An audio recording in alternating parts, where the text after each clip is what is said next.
এইরকম ব্যবহারটা করে খাওয়ানোর কালে মানুষের লাগে মানছে। ও তোমার আবার প্রশ্ন করছে, তুই সব নষ্ট যা যা ইন্ডে যা যা বাইরে বিয়ে শুরু করছে। সারাদিন পর ভাত খাইতে এসে তো বিয়ে শুরু করছে।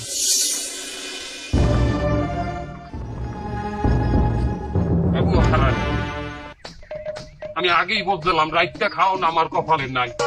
তোমার বেটা কেমন তারা মানুষ, রাইতে খাওয়ার সময় তো পুলিশেও লড়ান দেয় না, আর হ্যাঁ তোমার বেটা মানুষটা কেমন তারা। এই তুই কেমন তারা কথা কওয়ায়? দোষ তো তোরই, খাওয়ানোর কালে তুই বারবার বিয়ের কথা উঠাইছো কে?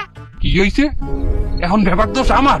হ্যাঁ বাহ বুয়া বাহ, তোমার পোলার কোনো দোষ নাই না? আরে বুয়া, এই আমে দুধে ঠিকই মিলিয়ে গেলে আর মাঝখানে এই আডিগ্য ছিটতে গেলে না।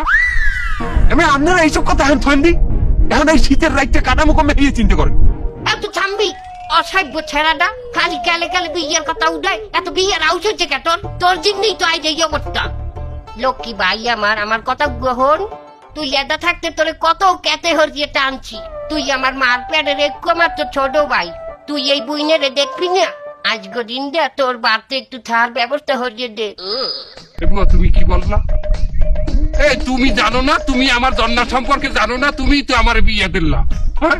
আমার বাড়তে আমি হুইতারি না রাইতে, আর উনি যাইয়া ঠাইলে ওঠে অন্য বুয়া।